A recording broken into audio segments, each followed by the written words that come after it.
Welcome to Jump Shots from the Goal Line. I am Jonathan Dugan, your host. I am joined at this time by Mr. John Henningson. We both just got done watching Thursday Night Football, Dolphins Bengals.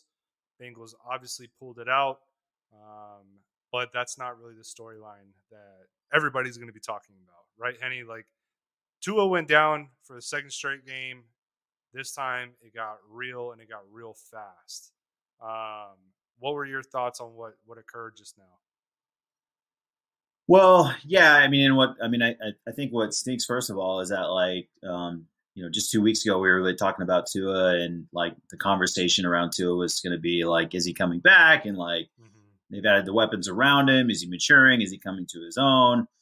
We could start talking about all the things we should be talking about, but I don't know. I kind of like said it as we were texting back and forth that, it's kind of like tonight was worse, but really last week was worse. Like, I mean, it was very obvious last week. And so to me, it's very, very frustrating to think that, and I think maybe you're going to talk about the Miami part of it, but to me, it's just like this is an NFL problem specifically. And if they have an independent guy, it's just absolute bullshit. Like it wasn't a back injury last week. We all know that. Like if you've been around the game at all, if you've watched the game at all, if you're just using common sense, if the same thing had happened to your friend and you guys were screwing around on the beach and you got up and wobbled like that, nobody would think there was something wrong with your back, your neck, unless it was, so just the whole charade of it all is absolutely ridiculous, absurd. That young man's health is very, very important and more important than certainly if it's a Thursday game, dude. These are the stupidest games.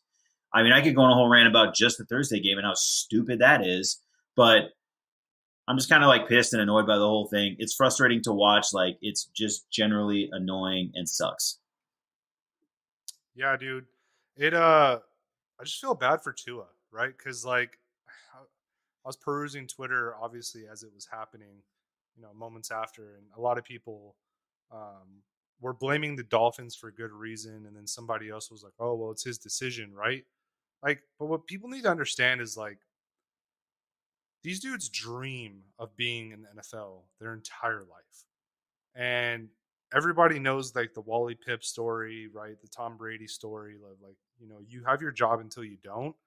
And like somebody like Tua, that, like you just said, dude, like he has a lot to prove this season. And he was kind of starting to do that. Like, he's going to do everything in his power to play, right? Like, athletes athletes know they have a shelf life and they don't care, like they're going to go out and play, right? And that's why you have these independent people, you have the team doctors, you have the freaking coach out there to roadblock those decisions and do what's best for the player long term, right? Because that's what should be what's most important.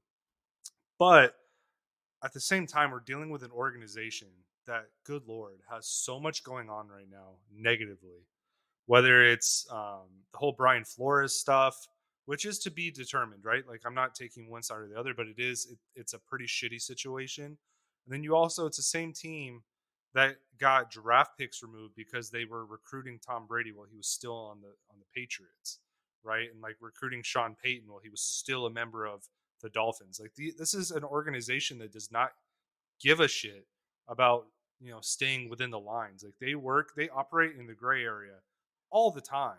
So it should not surprise you that a team like the Dolphins, um, very obviously their quarterback got concussed last week. Like you're saying, dude, like, I've played sports my whole life. I've had a number of concussions, whether it's from basketball, whether it's from a lot of different things, right? And like I'm sure you have too. Like Tua, like his head hit the ground hard on Sunday. Like very, very apparent. Like that was not a back injury. His head slammed on the turf. And you don't, like you said, you don't wobble around like that unless number one, you're drunk or you're concussed, right? Like that, it was very, very apparent. And then another aspect of this too is just like the simple fact of a Thursday night football game not taking place, the two teams after a bye week, is the dumbest possible thing in the world.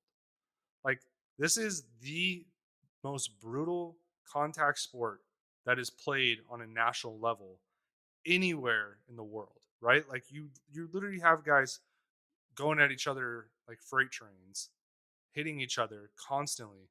And we're having players only having what 3 or 4 days rest, and they're practicing in between that. Like this was this was just malpractice on the NFL's level, on the Miami Dolphins level, and I don't necessarily blame Tua, right? Like I said, he's No, going to do what he's going to do because he wants to keep his spot, right? players play, and that's like why you have to stop them. Yes.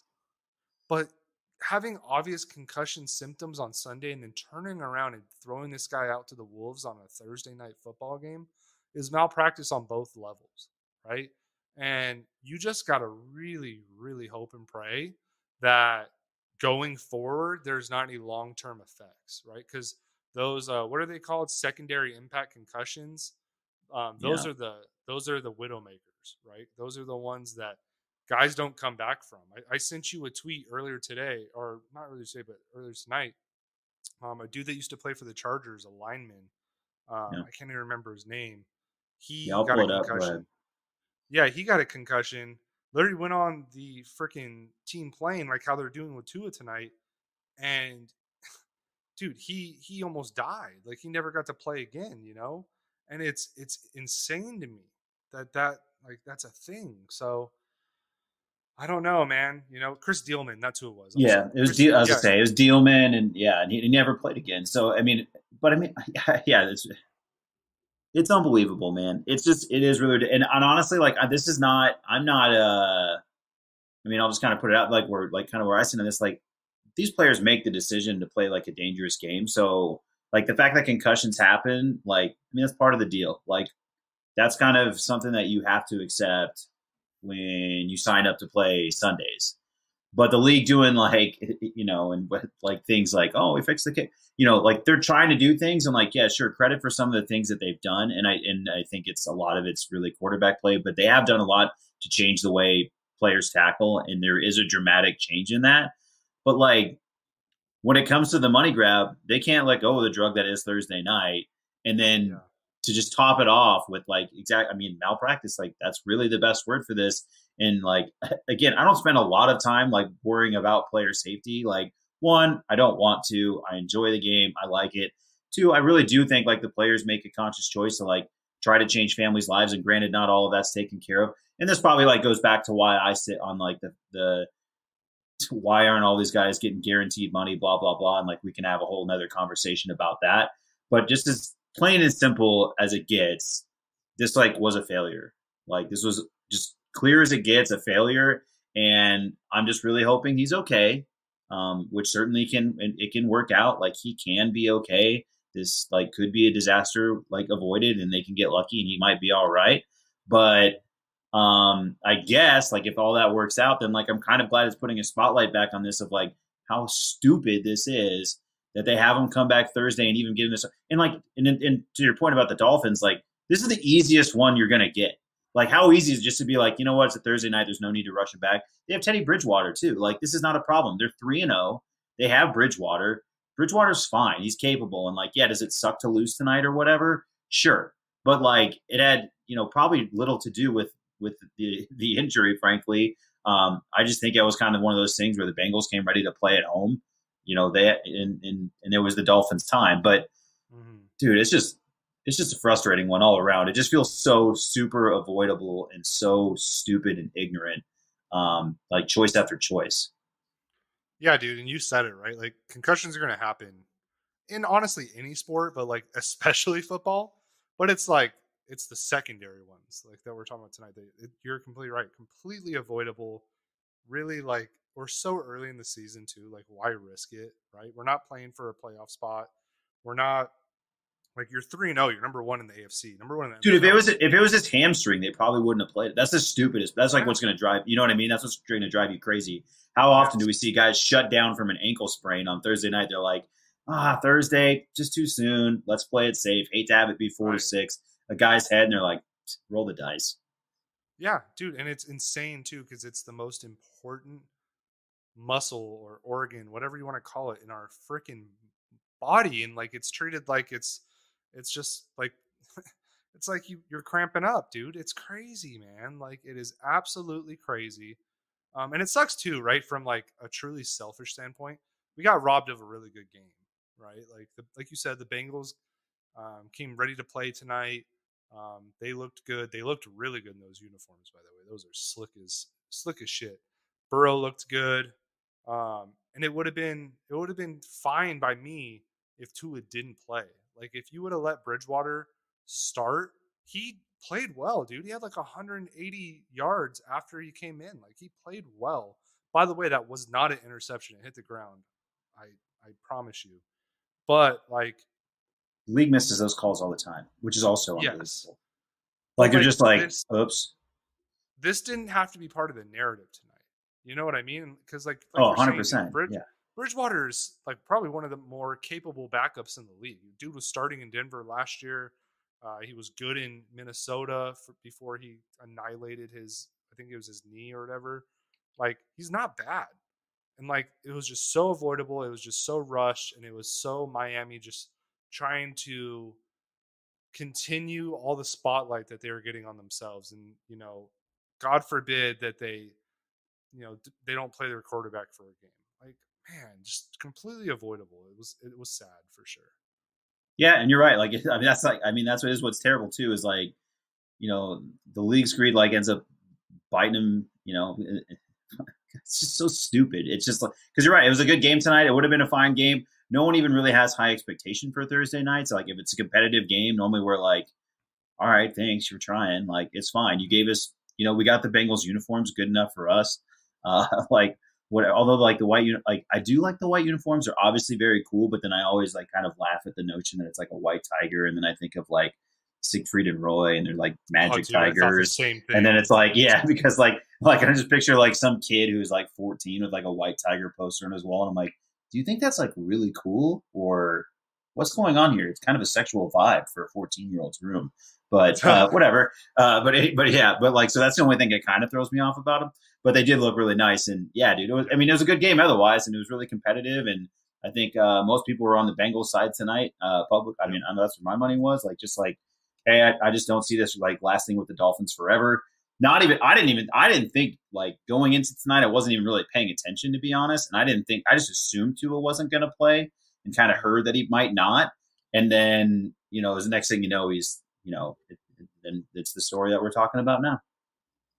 Yeah, dude, crazy, crazy, crazy. But hey, you know what? The NFL has been doing this crap for years and years and years, and it shouldn't surprise anybody. Hopefully, this is a wake up call, though. Like, hopefully, the NFLPA is saying they're going to look into it. They also backed Deshaun Watson, so who knows with those guys. But it was still a pretty good game. Like Tyreek Hill went off. Like he had 160 yards and like 10 receptions. Freaking T Higgins was incredible. Um, so some good play still. It just sucks that the injury now overshadows the entire game. But alas, like here we are, right? So I know you had obviously not as tough of a week as Tua, but I know you had your troubles this week, John. What was going on with you? Well, I mean, I guess we can start with the NBA. The NBA had their annual media day, which like had its own little like fun drama, and I think it was like it wasn't obviously happening everywhere, but you had reporters directly going to Russ like, do the Lakers even want you? Which has got to be a fun question for him to field. You obviously had the drama back in Brooklyn. KD and Irving and Kyrie got to play nice, and hey, everything's fine. Like nothing to see here. Why did something happen?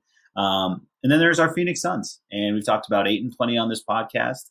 And sure enough, he shows up and does absolutely nothing to make it quiet around here. So he actually gets quiet for the first time. He's normally a pretty jovial, happy-go-lucky kind of kid, and decided he was going to come in and play a little bit of a tougher role. Ultimately, find out that he hasn't even talked to Coach Monty Williams at all, and between that and the Chargers injuries, I'm in full panic mode. All my seasons are over, I assume, and it's just mark it as par. Just putting down par for usual on all of my sports teams. So hopefully that's not the case. But really, like the NBA stuff is probably what caught me most. And then as we kind of move into the other NFL, I can complain about all the Chargers injury luck later, I'm sure. Yeah, and then you also have the U of A uniforms too that just we'll get into here in a little bit. But stay on the NBA train. Like I think you had one of my favorite comments, during the week. You texted me and you said that you thought NBA Media Day might be tougher than anything that goes on during the season. And after seeing some of these comments, like dear God, I think you're right. Like that the interview that you referenced about Russ, which is so painful. Like I don't Yeah, it's love brutal, Russ. man. No, I don't it's love Russ, brutal. It's but brutal. holy hell, man. Yeah.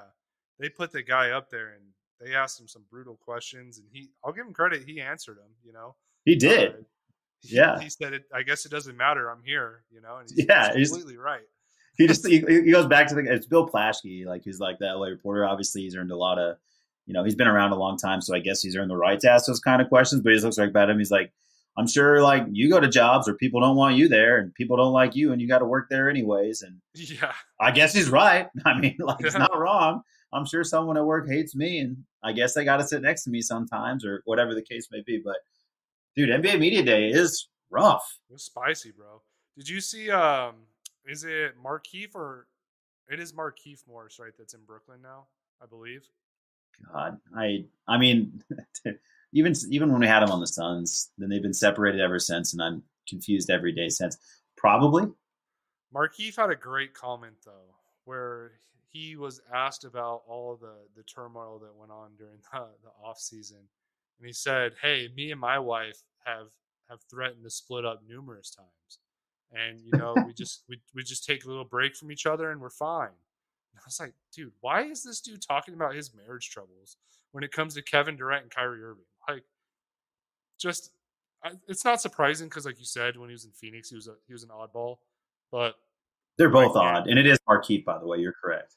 what a comment though by Markeith. Like, holy hell. Yeah, why Um, not throw your wife under the bus? It's NBA Media Day. yeah, because everybody needs to know that you've gone through hell and back with your wife. When Yeah, talking about KD and Kyrie, like, all right, man, whatever. And then yeah, dude, like finishing it up with the Suns, like, man, what an awkward circus of events that was. Um, what should have been, I thought, the focus being like on Robert Sarver like selling the team. That should have been the headlight or headlines coming out and like the quotes coming out from the players.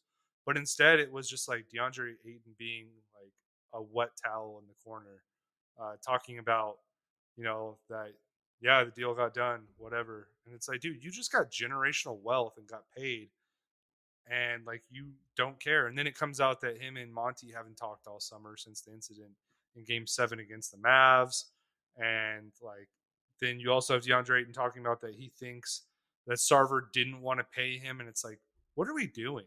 Like, what what the hell, man? And just everything about NBA Media Day every year is just like it's all these like headlines that come out and you're just like, what, where was this during the off season? Like, what did I miss?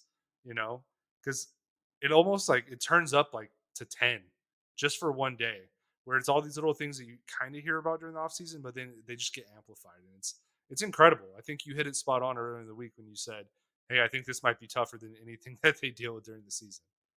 yeah, and I mean, I kind of do think, and it seems like from some of the reporting that like Ayton and the teammates all seem to be fine. Like there doesn't seem to be a particular rub with Ayton and any one of his teammates. Now, obviously, having a rub with the head coach is not ideal. So, still view this as a problem. Um, but like I am like just kind of trying to be optimistic and like eventually they're just going to play basketball and like winning cures a lot of things and it doesn't cure all of it. But like and he's saying like, hey, like maybe it's better for me to just show him than to tell him. So I'm hoping some of those things like can actually be spun in a positive way. But yeah, like you said, like, hey, does it feel great to sign a contract that changes your family's lives forever?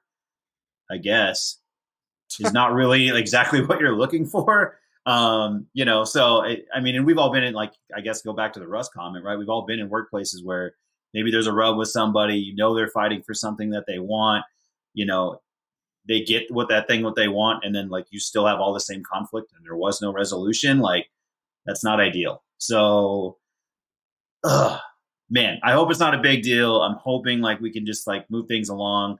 Maybe the things Monty was doing makes sense. Although it doesn't really make sense to me that you can't talk to a guy for 4 months. Like, him trying to That kind of, never makes sense. Yeah. yeah, him like kind of spinning it as, oh, like I just wanted to give all these guys a break. Like I generally hear that. Like I do think the guys probably need a break. But if your last moment was a bad one, like you need to resolve that. You can't let that fester for 4 months, or this is exactly what you get. And I think that's on Monty. Like honestly, I mean, Absolutely. Aiden can own some of it, of course, but like I'm going like, whatever, 90-10, Monty 80-20, whatever. You can parse out the blame however you want, but it's definitely like that guy's he runs his team. Like he is a leader. This guy's whatever, 50 years old. Like, dude, figure it out. Like, take a step in the right direction. Right. Rough. Yep. I totally agree with you, man. It was a weird one. I think we shouldn't be as surprised as we are though, because like we low key were even saying like, I think the Suns probably just re-signed Aiden because they had to, and I think Aiden probably knows that, and he probably will be gone by the trade deadline if we're being honest with ourselves. So not completely surprising. I just thought there would be a little bit more professionalism from everybody involved, right? Like I said, Monty Well, probably should have yeah. talked to him. Aiden shouldn't come out like a freaking wet mop and like mope around. But here we are, right? Hopefully the season starts out better than the media day did. And then your Chargers, dude, like holy hell, like again, things we shouldn't be surprised by. No offense, bud, but like the Oh Chargers no, not every offended. year, Chargers have these expectations, and they just get hurt, dude. And like now your left tackle's out for the year. Um, who else? Like your Bosa's getting a groin surgery. Slater's bicep ripped off his arm, which is the left tackle. Our center's still out. Keenan Allen is yet to come back. yep, Herbert's still playing with broken ribs. yep, Another wide receiver who's our deep threat, Guyton, blew yep. up his ACL. Kenneth Murray, the linebacker, is out. I could go on and on. I don't think anybody really cares. This is this is bordering on Penn State territory if I list every injury. But holy hell, yeah, very classic Chargers. F F F. God, I was so mad at sports this week. Like, just I don't even know why I ever get my hopes up. I don't know why I try to have nice things. I don't know why I welcome the idea of joy in my life when it comes to sports. I hate them. Not only that, but you took a big old fat L from your favorite quarterback in the league, Trevor Lawrence, dude. Like Yeah, I was we just were crapping talking, on him like week yeah, we one. were Like talking some shit I was like, about him this guy last week. can't. Yeah, I was like, this guy misses every throw in the red zone. He's a total loser. And then also, yeah, then on top of it, like honestly, like whatever excuses, blah blah blah, injuries, uh, we got like that was like a master class in coaching. Like we got completely out coached on Sunday too. Yes. Like they ran everything that they wanted to. Peterson had that offense absolutely humming. They were like in perfect. It just felt like every call was right, and our guys, Staley's supposed to be leading with defense, and he just got torched. I mean, we didn't look like we were devoid of talent on the defense. We just looked like we got out schemed all day, and that's also terribly frustrating. So Let's talk about it, bro. Staley, is he on the hot seat a little bit? Like he's on my hot seat for sure. he I will has tell you not right been now, great. he is on. Yeah, dude. Like you have to bring at some point, you have to bring something to the table, and like regardless of those injuries, right? I mean, this is a Jaguars team that sucked, right? And they might end up being a lot better than we think or what it looks like on paper today. But dude, you have to bring something to the table. Like, I'm sorry, like other teams find ways to win, other teams scheme ways to win. Like, I don't believe the Dolphins are immensely talented comparative to every other teams in the league for them to start off 3-0. I don't think the Giants going 2-0 is because Daniel Jones is now a savior at quarterback. Like other teams find ways to win, and Staley is not helping this team find ways to win. And like when you have a hurt quarterback, you have to find a way to help him. So whether it's Lombardi, the offensive coordinator, or whether it's Staley, like yeah, someone's going to pay for this at some point if they don't get it figured out and figured out quick. What was the stat I think I saw, or somebody just made a witty comment there, like Staley just doesn't get it. Like his quarterback literally has broken ribs, and he's throwing the ball like every other play, and it made a lot of sense, and like it was weird, man. Like Herbert was doing a lot of like just running around the pocket and like doing all these like RPOs and stuff. And like, dude, you got broken ribs, bud. Like I don't think you should be doing really any of this. Like it should be handing off the ball quite a bit and like maybe little short routes, stuff like that. And Staley was like, no, bro, we're gonna keep it moving. And I don't get that at all. It's another, no offense, but it's another case of like an NFL team not protecting their quarterback. You know, Oh, 100%. That's exactly what it is. I mean, that's the thing. Like, I mean, we talked about, I'm just like, hey, they're going to come out like, hey, maybe this is like the impetus for them to finally establish the run. And then sure enough, we come out and what happens? Like Eckler doesn't touch the ball, like basically at all. Like he's getting out touched in the backfield by the guy whose name I'm going to completely forget. He came over from the Rams as a former Patriot, Sony Michel. Sony Michel is getting more carries than Eckler. And I'm like, what the hell are we doing? Like, what could possibly make this happen? Like, there's nothing explosive about Sony Michel. Is he a good pass protector? Yes. Is he a good runner of the football? No. Like he should be in there for like one specific reason. Like he should not be getting carried. It's pretty, yeah, it's you know, it's easy for me to cry about the injuries. And if you're just texting me, that's probably what you're going to get. But the reality is there's a lot more going on there and a lot bigger problems. And it sucks. yeah. Hey, that is the NFL though, kind of like what we were talking about, right? And then lastly, let's get to the juicy stuff, right? The thing I think that got you, in my opinion, the most fired up, at least when I was texting you this week. The University of Arizona dropped some new uniforms. I am on the side. I think they look pretty fly. You hate them with every fiber in your being. Go on. I do not hate them with every fiber of my being, but I will just say that, look, we have like the greatest color scheme. We've got the cactus hiding in the back pocket. We've got the cats that can run down the leg. We have the 97 uniforms that were incredible. We have some great John Miller era uniforms that were very good. And like, I just think that they did like good and not great. And on top of everything else I had going on as my sports week piled up, and as I've been having this tease about like this incredible anticipation over and over and over, teasing me with the likes of Sean Elliott and Steve Kerr, I just wanted more, man. Like, I think that they look very, I'm not in love with the shorts. I think the shorts are very okay. Like the tops I can live with. Like they're pretty simple. They're pretty straightforward, more of the classic look, which is fine. I just think that A's kind of floating out there. The cats are kind of floating out there.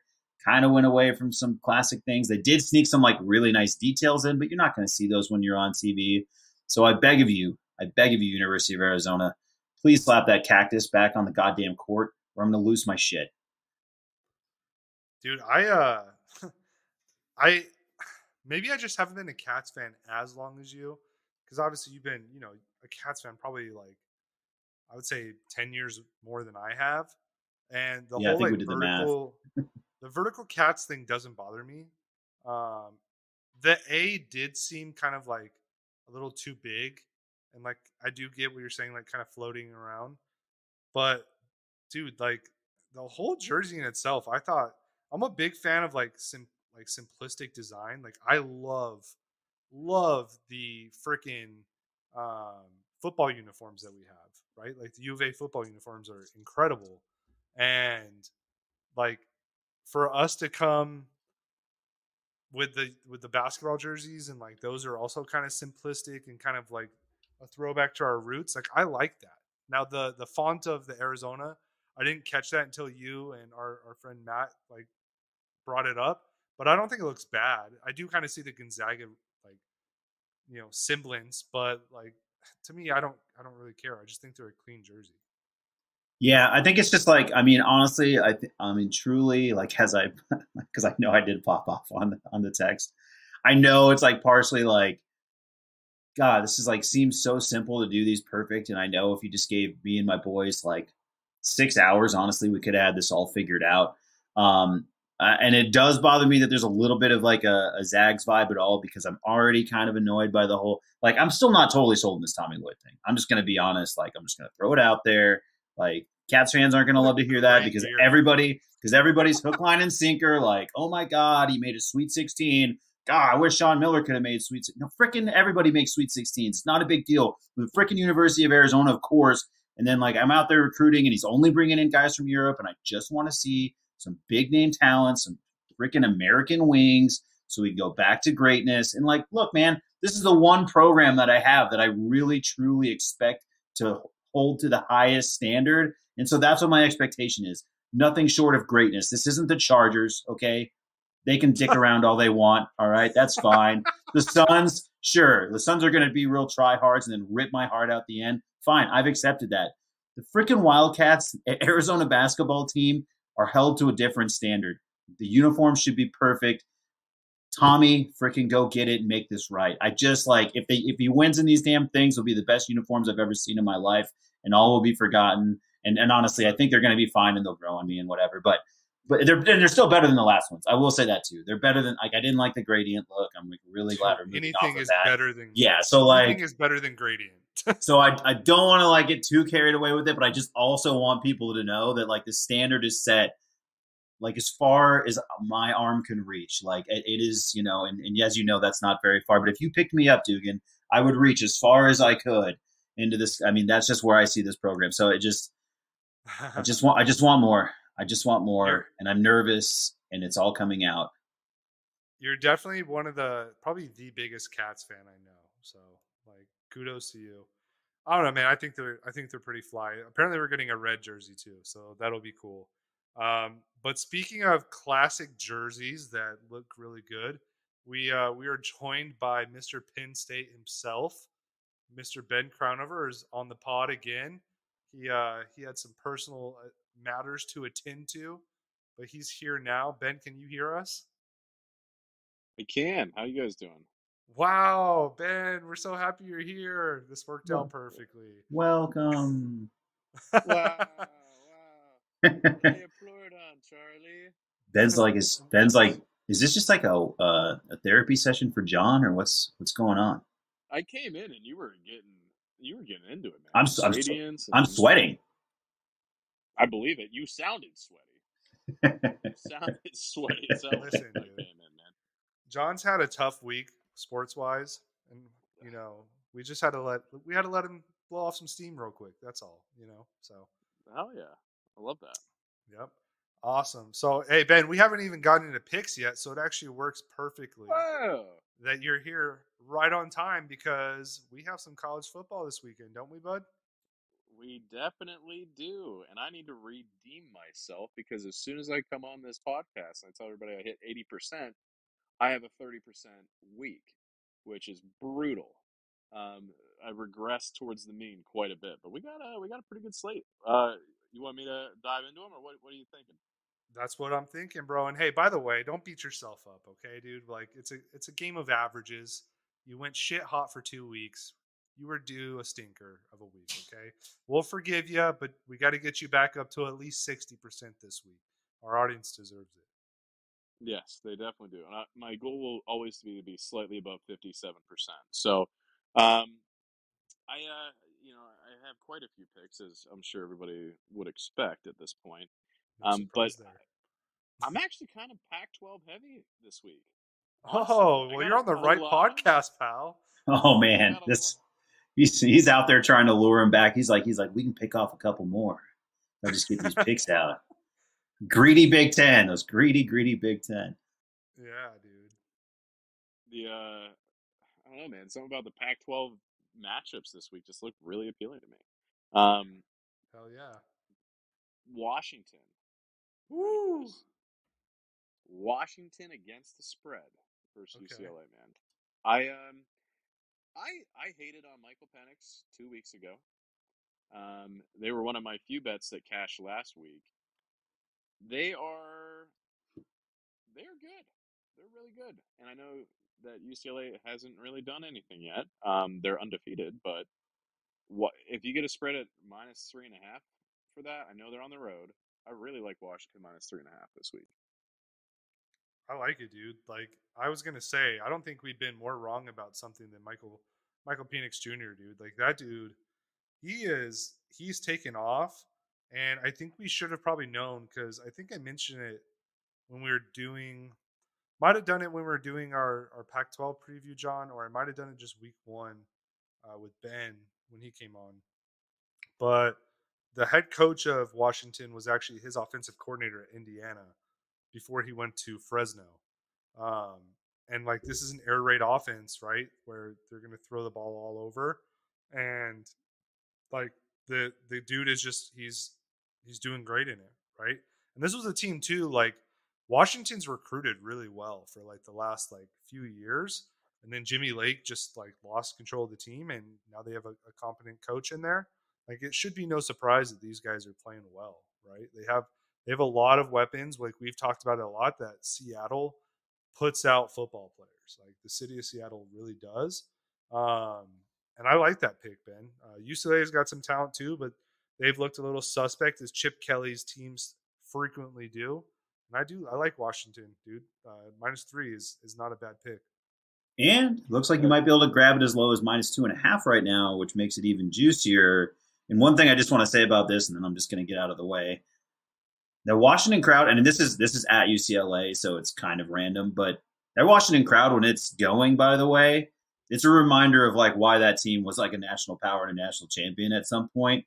Like they're tailgating on the lake, which is awesome. And then they come in there, and then that place rocks. And like, I'm not big on the Seattle 12. I really like they can kiss off, but that Washington college football crowd like really gets rocking. Dude, that stadium is huge too, like massive. I think it's one of the biggest ones in the pack. And yeah, I'm all for like if you can go to a game and tailgate on a lake, like hell yeah, brother, let's do it. Um, but yeah, good pick, Ben. I like it. Yeah, and of course, I to kind of combat how poorly I did last week, I was like, I'll wait a little bit on my picks, and the line is still a point more towards UCLA, which is frustrating, but whatever. I felt good about that one. Like that one to me, I'm like, that should be like a no-brainer. If you don't take it, you're gonna be like, oh, what did I do wrong? I also, let me just see. I got a couple Pac-12 ones. I got USC -26. I think they rebound in a big way from the scare last week. The only way I was able to save my gambling week last week was I fired on USC money line once they were down and was able to kind of live bet myself back into the green for the weekend before I Love that lost it all play. in the NFL. Savvy veteran. Love that play. You have to do it. You have to do it. Or you just go chasing and you lose twice as much money. But that was the only thing that kept me in the green on college football. But that wasn't in part of my picks, so it is what it is. But I did get USC at like +110 money line dogs at that point in the middle of the game. But yeah, USC -26. I'm riding on it. Like they looked vulnerable last week. They did win, and I guess they're not great because they didn't cover. But USC's looking like a top 5 team in the country. Caleb Williams had a rough game last week, but he's still Caleb Williams. He's still number 1 QB from his class. Like the dude's a stud, and they have a ton of talent. Jordan Addison and him like when they needed it last week, they were able to do it. I just need them to do it 4 times so that -26 covers. Dude, and ASU is a dumpster fire right now. Like Exactly. they can try to paint Sean Iguano as this like great savior and great guy coach, but like dude, this dude was coaching high school football like 2 years ago. Like there's no way they're even in the same realm with USC, and it's in Pasadena. Like they're gonna get their asses kicked. So it's actually at -25.5 on BetMGM. So if you can, Damn it. if you can get that's gonna be the juice is definitely worth the squeeze on that one for sure. I'm pro everything against ASU. Let it ride, Ben. Yeah, let it ride. Juice that line a little bit, bro. That's what I would do because at the end of the day, it's ASU, and let's kick their ass even more so. I've been kind of dancing on like the dead coach grave all year, and it's worked pretty well. And I still feel like they're in mourning over Herm Edwards, just being gone. So yeah, USC -25.5 or 25 or 26. Does They're that probably mean gonna you're get like 5 also? touchdowns. Does that mean you're also taking Pittsburgh -22.5 against Georgia Tech? I'm not taking the minus on that one. I'm taking the under. But I am kind of same general concept. I am on Pitt under 50.5. I think the line's moved around a little bit. I think I saw it like 51. Again, betting a little too early, I guess, and I'm betting on the wrong side of these things. But I figured that coach wasn't really doing anything, and then Pitt hasn't looked dominant really at all. This seems like a lot of points for 2 teams that I think are one team that I think is mediocre and one team that I know is bad. Well, I think it's quite funny that week 1 you were arguing with me that Georgia Tech could put up at least a kind of a fight with Clemson because you thought Clemson was so bad. Now Georgia They Tech doesn't did, have their but head coach. they did for a half. You know, Yep. that, Yep. that Georgia Tech's whole game is they got a good quarterback and then 10 other bums on the field beside him. So like, um, I don't know. To me, I'm like, give me that under. I didn't take nearly enough unders last week, and this to me looks like an under. I like it, dude. To be fair, What else you too, got?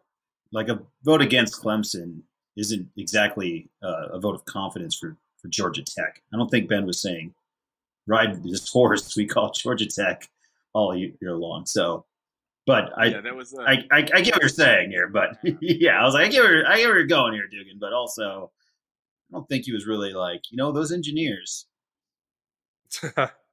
Yo, real quick, like who did Clemson play last week? Wake Forest, Yeah, 90 did points scored. did you see that Wake Forest was like kicking to Dabo's son on every kickoff to just like piss him off? You can't hide those boys forever. They might be on the team for no good reason, but That's yeah, right, highlight dude. them, dude. You Do you gotta guys make them work, earn it. do you guys still get super excited when Dabo just comes running out in front of his team as fast as he can? Like, does that Hey, fire you up? Is there anything cooler than a head coach stealing the spotlight from all his players and getting paid more and then just running out in front of them? Is there anything Fun cooler than that? fact, Henny. I watch Dabo run out of every game right before I work out every single day. So it gets me real fired up, bro. who needs pre-workout when you can watch Dabo Sweeney just be an asshole and a windbreaker? I was just gonna say, I was like, if you don't put on a windbreaker afterwards, you're doing it wrong.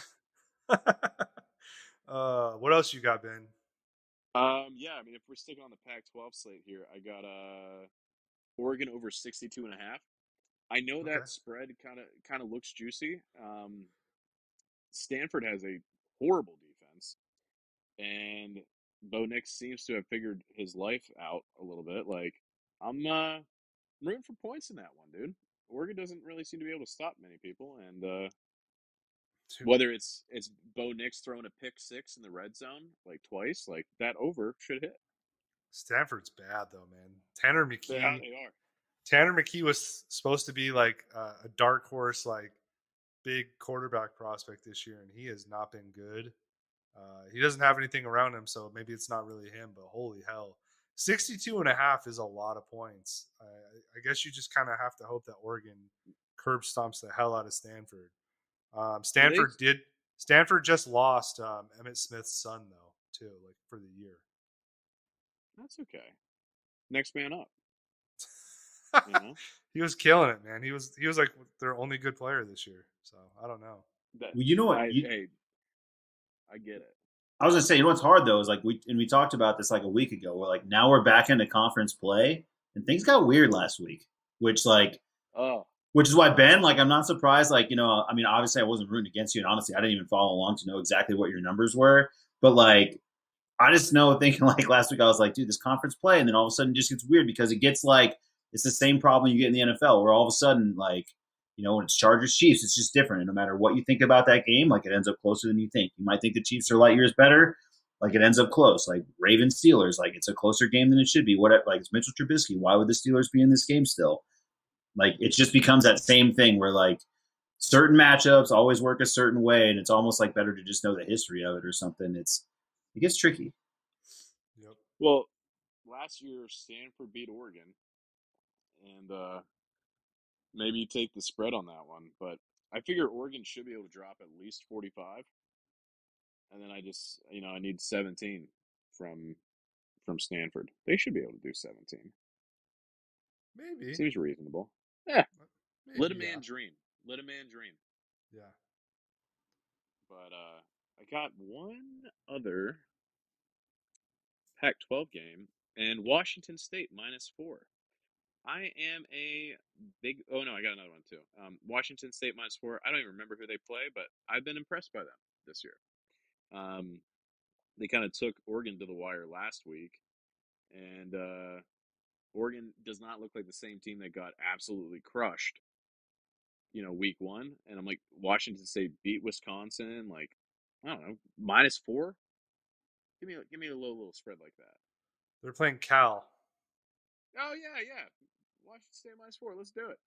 Cal's looked good too. They wiped the floor or wiped the field with Arizona. They have a good run game. So it's kind of a battle of styles on Saturday. So we'll see. Washington State's quarterback has been very very good. The dude that came over from Incarnate Word, he's been slanging it, man. He's looked really good. So um, Washington State's also impressed me. I don't mind that pick at all. It just seems like a low spread for a team that I've been surprised by, Mm-hmm. and I've lost money betting against them multiple times this year. So at some point, you just got to ride the lightning, right? Get on the train with them. Hey, I'll do yeah, it the when wrong when in doubt, the join them, wrong right? week probably. Yeah, Washington State. This is gonna easily cover. By the way, all these are hitting this week. They all make perfect sense in my brain. Um, and then the last one I got is Oregon State coming off of an impressive cover plus 10.5. Interesting. Oregon State is much better at home than they are on the road. Oh yeah, I know I'm terrified, but it's a lot of points. It is. Yeah, 10.5 is a lot. Utah has not started the year strong at all. Cam Rising hasn't looked nearly as good as I thought he was going to look. Oregon State has a really good defense. So you might be right. 10.5. Like they could make it a game for sure. And it's kind of like what Henny said, right? Like conference play is a different dog. So we'll see. The moment you get into conference play and you get like to like some of these lines are like plus 10. I mean, let me remind you guys, last week Kansas State was a 14.5 point underdog to Oklahoma. Like that was the easiest bet of my life. Oh, that You was know, so like simple. I wish yeah. you would have taken money line. I should have, but it's a lot of points in conference play, especially because these guys are going to be playing close. Like I don't know, I know they're way better at home than on the road, but yeah, give me the 10.5. I just hate the fact that Kansas State literally lost me a bet the week before, like such a simple bet against Tulane, and then they You come out and spite beat picked them. Oklahoma. Yeah, I Yeah, you should have. spite picked them. Yep, You're like, man, these guys lost me money. I'll never bet with them again. And then killed me. Yeah, would have won me a lot of money. I just like Ben's interest. Like, I mean, when he's betting Wazoo, Oregon State, I know the Pac-12's really got him hooked. it's Hey, competitive. I mean, Pac-12's I'm been not good this year. like after what seemed like the nail in the coffin with Oregon getting shellacked by Georgia. They're really there's great parity in the league right now. It's been good, and we talked about it earlier. I mean, you respect the uniform game, so hey, it's a Yeah, good uniforms game. You get some games late night. It's fun. Oregon State's a place nowhere wants to go. Washington State's a place nowhere wants to go. Let's see who pulls it out. Dude, oh yeah, dude. Pac-12 football is like it can be annoying as hell because it is so late, but like low It key, saved me. dude, low key, it is awesome because yeah, exactly. If you don't have them on your slate of picks early on in the morning and you're getting reamed and you're just losing bets left and right, like you still have you're saving I grace got at a the end whole of the day. conference. Yeah, Yes, I exactly, got a whole bro. conference ready to play. Not only that, but they've been fun as hell this year. Like the games have been good, and like there's a lot of good teams. Like you said, a lot of good parity. And like if you've been drinking all day and like you're still partying, throw some Pac-12 football on, place your bets, and keep enjoying the night because there's some good football going on. You guys ready for my Big Ten picks? My bread and butter. We're betting the unders on all of them, right, John? That's right. We're betting the unders. I'm waking up at 9, and by 11, I'm pissed. I'm like, all these games suck. I hate this brand of football. It sucks. It's the total opposite of the Pac-12. It's not fun. No one likes it. But yeah, let's do it, Ben. The Indiana +6 at Nebraska. At what point did anybody think Nebraska is a favorite in Dude, anything? not At any any game point this. for for any reason? Definitely not Counterpoint. this year. Indiana. Counterpoint. They're bad. Yeah, I know. No, but I'm with you. I'm with you though. No, I'm with you though. I'm totally with you. We have to keep like, hey, let's be consistent as a podcast. Down with Nebraska. But also, John lost some money betting in on Indiana in Vegas one time, and that's always going to stick in my mind. Yeah, well, it basically cost me week one when they were going to win, of course, and then but I couldn't bet them based on principle because you had to bring it up here, and of course, it was more a case of some ridiculous spite betting situation. But I've learned to let go. Money comes and goes. Like, hey, just like blackjack, I understand the game here. I'm going to pass the money back to the casino. The casino's going to pass them back to me. Indiana's going to be a part of it. It's true. I think that's a great bet. Plus 5.5. Hasn't Indiana been like actually not that bad this year? They've been bad but winning. So that's the most Big Ten thing I've ever heard in my life. Well, I mean, hey, that's what we do. That's Big Ten football, baby. It's it's ugly. Really quick, Ben, before you go into any more bets, can we have an intervention really quick? Like Henny and I were kind of talking about it on the side. Oh no, don't intervene on me. The Big Ten gets a lot of love, and they're buying up these teams and stuff. They low-key kind of suck, dude. No, shut up. Shut your mouth. There's like Ohio State, Michigan, and like maybe Penn State. And then maybe Penn State. Get out of here. You know better than to disrespect Penn State with that, dude. Come on. Bro, the best of, or the rest of the Big Ten is not good. Like, you guys have what, 2 or 3 people in the top 25? We have 4. Take that back. Ohio State, Michigan, Penn State. Who else? Minnesota. Okay. Yep, that's right. Okay. The Penn State win did look pretty good though until Auburn took Missouri into overtime at home. Yeah, God. That's fine. I mean, hey, remember, we're on the road in the SEC. They don't even invite us down there because they know they're afraid of what would happen. But Missouri's the 12th best Tiger team.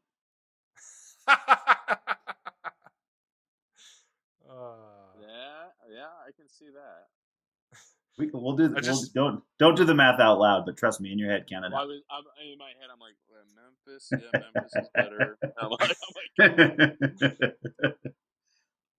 I just had to throw that out there because no, that's fine. I mean, I get it. Like, here's what I'll say about Big Ten football before you slander the rest of my shit.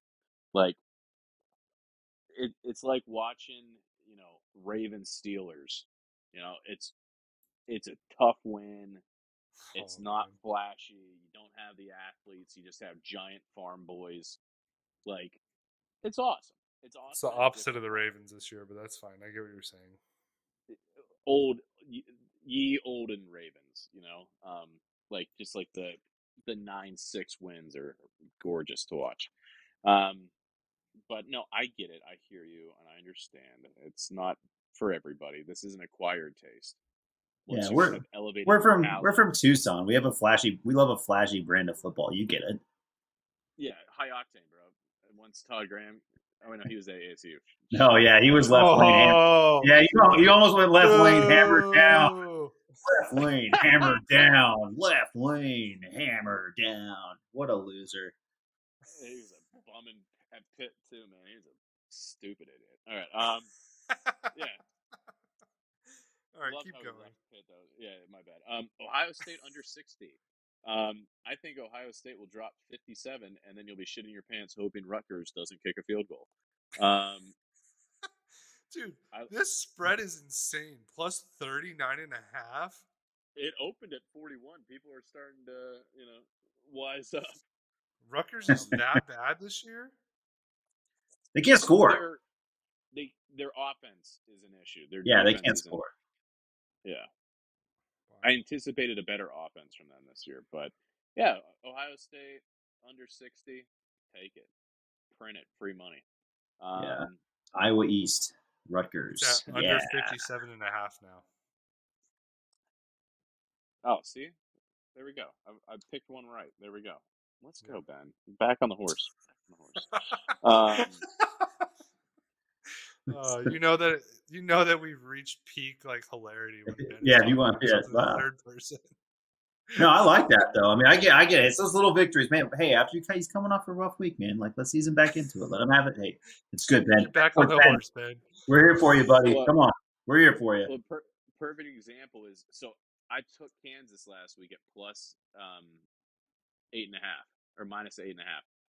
They won by 8. The line moved down to 7. Like by the time that the game's kicked off, so I was like, Yeah. "Dude, are you serious?" Like I had people being like, "Hey, nice pick on Kansas." And I'm like, "Yeah, I'm glad you waited and got it instead of me." So I'm glad I got some points on that one. The big one. We got Michigan at Iowa. It's a big spread. Big spread in top 5 teams. Harbaugh said it himself. Top 5 teams go to Diet Kinnick. But Iowa's looked so bad. Like this is my hatred of Iowa coming out. Yeah, Michigan minus 10.5. They're gonna kill them, dude. They're gonna kill them. And if they don't, Iowa's gonna upset them, and it's just gonna be classic Iowa. Can't do anything, but they have a stupid win that they shouldn't have. So, bunch of cretins. That's exactly what I'm afraid of. That's why I hate that game so much. I can be mad at every Iowa game all year. Like I just look at it and I'm like, damn it, they have someone on the schedule again. Those bastards. They did cover 34 last week. The over 34, it broke the Iowa. I know. That was the Rutgers game, right? Is that right? Was. Yeah, I was like, that was just 2 juggernauts going at it. Beating each Everybody other. watch out. The other one that I think is very interesting is Minnesota over 53.5. I know I took Minnesota over last week. I didn't anticipate that they would hold Michigan State to 3 points. I think Purdue's offense is much better, but Minnesota's defense is apparently 3rd in the country in points allowed. They've played nobody until Michigan State. Maybe Michigan State was a nobody. Minnesota's like 5th in overall offense. Kirk Shiraka came back. He touched Tanner Morgan with his hands and healed him from the bad years and just made him good again. If Aiden O'Connell is playing with his 80% completion rate, they should hit 53 points. They really should. I just don't know. This is like the UNC overs. I've been taking them all year, and it's like because I saw one game where I'm like, oh yeah, it should happen. But I don't know. Minnesota over 53.5 is my pick. I like it. That number's moved lower 52.5. too. Yeah. Yeah, I was like, that number's like screaming down. Yeah, like it's below 52 on another book. Yeah, like over 47 by the time it kicks. Yeah. Everybody take Ben's winners, and if he doesn't win, just know that you did. Hell yeah. I hate it. And who is Maryland playing? You caught me after I was out drinking a little bit. They're playing Michigan State. That's right. I got this actually. FanDuel does early odds, look ahead odds, and I got Maryland at -3. I think the line's at like -5.5 now against Michigan State. 7.5. Why not? Whoa, baby! All right, Does that change everything for you? I'm cooking with fire, dude. I mean, I got my line at Maryland -3. I would take anybody and their mom against Michigan State at this point, dude. They are bad. Yeah, I like it. I love it where you got it. It's getting a little dicier now, but I'm with you. I think Michigan State, Vegas was. We all got suckered on that one. We were all fooled on that Michigan State Washington line. We're like, this doesn't make any sense, and it's been making more and more sense every week. Yeah, they suck. The $1 million question is Michigan not as good as we thought, or is Maryland good enough? Because that game last week only being 7 points, that's kind of crazy. So I'm gonna go with Maryland being that much better than I thought, and maybe Michigan hadn't really played anybody, but yeah, dude, Maryland -7, Maryland -10. I don't know, dude. Michigan State sucks. So which one do you think, Dugan? I'll ask you maybe. Which one do you think is more likely to bite Ben here? And I'm not suggesting that either will, Ben. Is Maryland end up being better, and so then the Maryland pick is right, or does Michigan go to Iowa and lose? Like, what's more likely in your mind? Because I think he brings up an interesting point about like this is where we get into conference play. Like we see that game and you're like, oh crap! Now I put my hand at a pretzel because I wanted Michigan to just go out there and smoke them, so we knew what Michigan was. And we can look at Maryland a certain way, and now I'm back to like, I don't know. It's definitely Maryland dropping the ball, bro. Like this is the type of game where Maryland looked good last week against a good Michigan team. And they're going to come out this week, and I would not be surprised if they get beat by Michigan State because Towla throws like 3 picks. Like that's just what this program has been. It's what it's become. Like I would not be shocked because I think Michigan's going to beat the living hell out of Iowa. Iowa can't score. So. Counterpoint: what if I'm right on both of these? Well, you can be, and especially where you got the points at. Where I would be nervous is now moving it at 7.5. That Maryland one makes me a little more nervous, which is really all I'm saying to people is like, look twice at that one because where you got it is a much, much better number. I'm pulling for you, man. Yeah. Where you got it is a miracle because where it's at now, like, oof. FanDuel, baby, FanDuel. That's why it pays to have all 17 gambling apps. Correct. Don't limit yourself, people. Make sure you have them all. 1-800-GAMBLER. They're running promotions on different ones at different times. I honestly look at that like they both gotta be good, right? They have to be. Yeah, they can't. That also can be true. That can. Yeah, like they both could be good, and it could have just been a good competitive game. But it was one that just kind of hurt. Like I wanted it to be simpler, and I was like, oh, like is Michigan not as? We don't have to spend that much time on this, but yeah. No, you're good. But this is so. I don't know if you guys talked about it, but you know how like Tua obviously like died today on the field. We talked about it. Yeah, it was discussed. What if this is like the Torrey Smith game for Talia Tagovailoa? Go on. Whenever Torrey Smith's brother got killed, he went out and had like a 400-yard receiving game. Talia Tagovailoa is going to go out there and. I was hoping that's not what you meant. That's why I said go on. I was gonna like just let it. I was like, I'll just let this breathe, man. I'll just see where he's going with it. I was thinking, the only Torrey Smith thing I can think of is when his brother died against the game against the Patriots, and like he literally had like 3 touchdowns. But God, I hope Ben's not going with that. Why not? Like this happens all the time in sports. Yeah, for sure. Well, the early prognosis is that Tua is alive, so that's the good news. I know. It's okay. We can still have fun here. But like, hey, you're right. Like maybe he plays inspired football, or maybe he's scared. He doesn't trust his trainers. Yeah, he's too distracted. Like that's the flip side of that one. He's got other things going on. It could go both ways. That's a coin toss. Which, by the way, speaking of all these apps, by the way, I just want to like throw in a quick note. Nothing drives me more nuts than like when the gambling app is like, "Hey, reality check, buddy, why don't you throw some money around?" I'm like, "Buddy, you know I will, and you know I do. So shut up. I'm trying to do a podcast. I just need the numbers updated, just so we can please the audience. Like, get off my back. You know the money's coming." It's been 42 minutes and you haven't bet anything yet. Like that. Yeah. Like you're staring at it. Pour money into this thing. Also, the hotline's at the bottom. That's so stupid. I love it. No, dude, it could be a coin toss. Here's one juicy bit of gossip nobody's gonna know besides me, and it has to do with Penn State. I did not pick Penn State this week because I'm waiting. Sean Clifford may sit this game.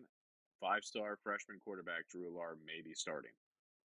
And I think if they announce that, the lines will plummet. And then you can take Penn State to still cover.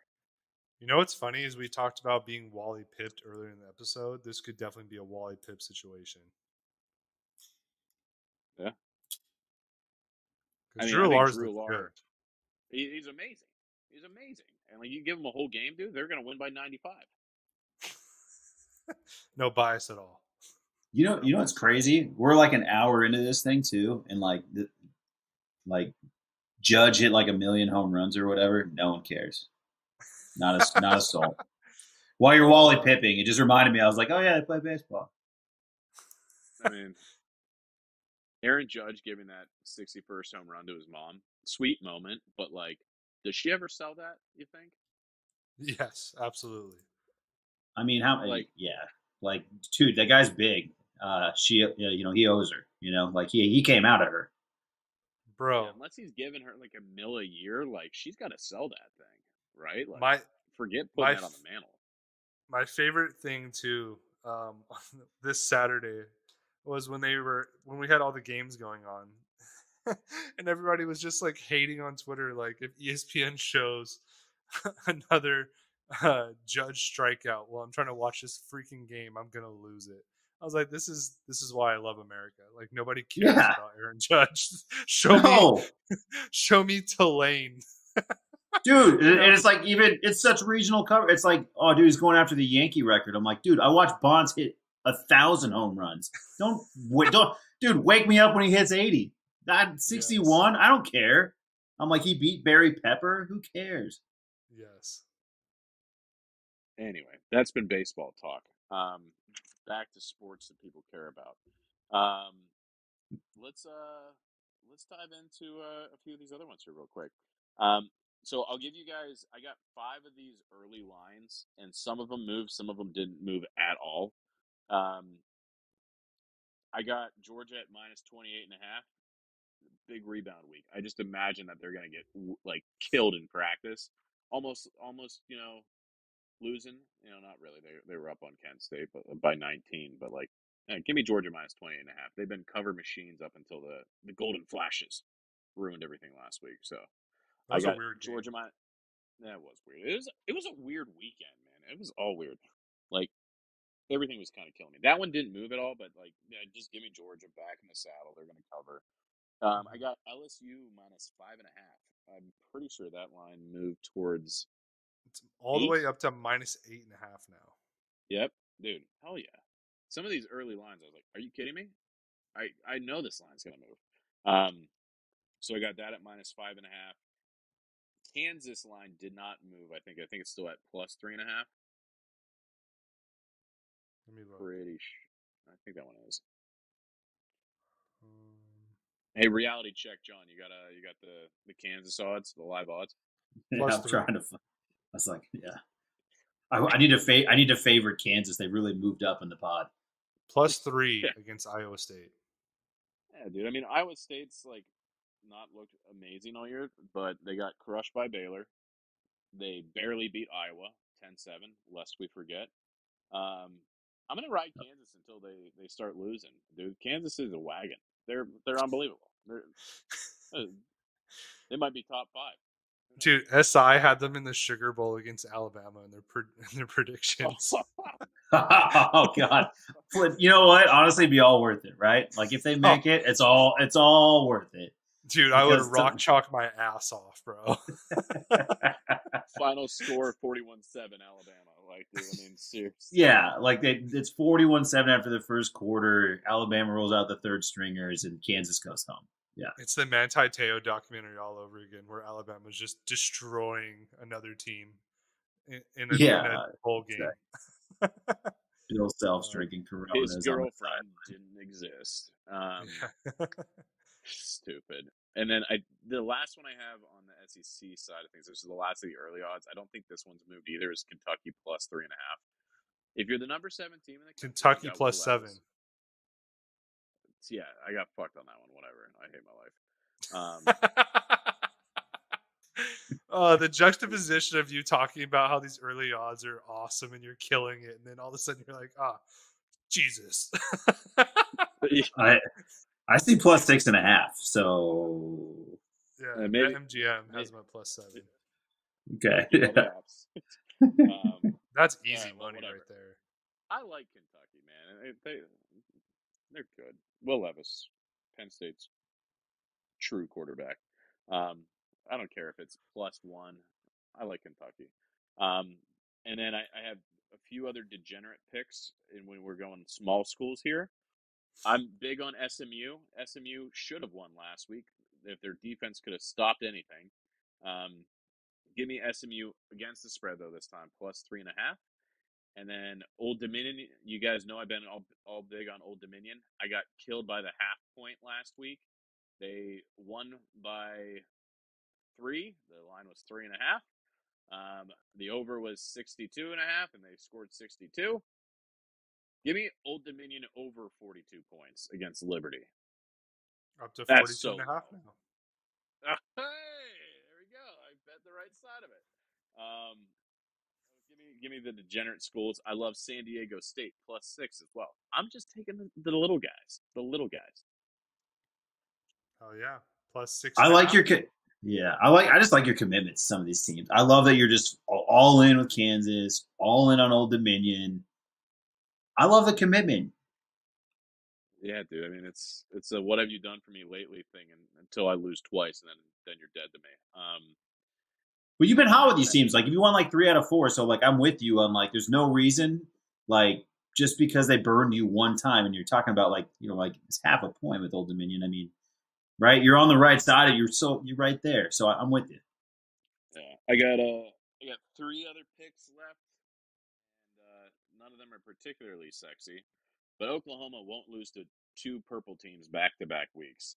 Give me Oklahoma -6.5 against TCU. That's color easy. scheme. That's March Madness women filling out their bracket logic. But they shouldn't have lost to Kansas State on paper, and they shouldn't lose to TCU. So give me Oklahoma -6.5. If it goes above 7, who knows? But 6.5, it's pretty nice. And then Baylor -2.5. Baylor's looked really good, and that's less than a field goal. So a field goal will cover for me. So I love that one. And then UNC has one of the worst defenses in the entire country. Virginia Tech has one of the worst offenses in the entire country. Give me the over 51 for no fucking reason whatsoever. And that'll be my slate, boys and girls. That's what I'm betting on this week. I love them all, man. They're all good picks for sure. All winners. Look at that Yeah. list and tell me which one is not going to win. Definitely not 70% of them, No. I also like ECU. I don't know if you saw the uniform that they're wearing this week. I mean, I think that's a lock. That's my lock. Uniform lock of the week. ECU looking clean. Go purple teams, like you mentioned. I think you kind of flipped it on the other side, but ECU in the purple looking nice. Yep. Love the Pirates. Love the Pirates. All about it. Go Pirates. Hell yeah. My mom is from Greenville, so I will be naturally rooting for ECU. So let's go Pirates. Perfect. Is that all your picks, Ben? That is. Just all right, a cool 22 games or some stupid shit like that. Whatever. I dare somebody to do a 22-game parlay, please. And please send it to us on Twitter. I'll shout you out, even if it's a $2 bet. I don't care. Let's see if Ben can go a hundo. No unit shaming. No unit shaming at all. Perfect. Let's jump into unit. NFL. I got a buddy who bets like a nickel on games. So I mean, and I won't put his name out there, but I mean, I guess that's enough to give him the thrill. You know what I mean? Like the guy's like he's playing penny slots and he just loves it. Is he doing like that thing though, where it's like 3 cents on a 19 leg parlay, or is he doing like 19 cents against the spread? Yeah, no, he'll be. I mean, he just puts like a nickel on everything in the world. He's betting like Turkish soccer. He's got Finnish hockey going. Let's not talk bad about Finner. Okay, they're a good Turkish soccer team. All right. Hey, look, these are all. Hey, I'm not. I'm simply pointing out that we are not shaming anybody. If you want to spend your money on ping pong, go nuts, dude. I don't care. You know what I mean? I downloaded the Three Rivers Casino one today, and they had Highlight on there, and I was like, I'm in the right place. This is you talking to the Bet Rivers one? Yes. I hate that app. It is so bad. Oh my god, it's the worst app besides maybe WinBet. They have Highlight though. Oh, WinBet is a little sketchy. I will say this is also another thing that's funny. Like while we're talking about the apps, like when I love when a buddy like doesn't know me well enough to be like, they send me the refer a friend so they can get whatever prize they think they're going to get. And I'm like, buddy, if you don't think that I have every single app already, like, I don't even know if we're friends. Like, are we even friends? Like, but like, of course, like, and especially when it's like one of the mainstream ones, like if you send me something weird and it's got Highlight on it, all right, maybe. game. But we have some good slates this weekend, boys. We have some good college stuff going on. We have some good NFL stuff going on. So I hope everybody enjoys their football this weekend. I will be tailgating at the University of Arizona game, enjoying my life. So if y'all want to pop out there, you're more than welcome to. I know I've already extended the invitation to both of you privately, but let's try to have some good fun this weekend. Watch some good football. Ben, I know you got the kiddos, so it's going to be tough for you, but that's why we have cell phones as well. And John, I know you're going to watch a shit ton of football too, like you always do. So you guys got any closing words for our audience? It's got to go back to 80%, right? That's all You I'll got say. to. I You have got to. to. Or else I can't ever post your picks on Twitter again. That might have been the Yeah. KO punch. Yeah, it's too publicly shared. We were like Icarus. We flew too far or too close, Too close to to the the sun. sun. Yeah, you're my fucking wax wings Yes. right now. Man.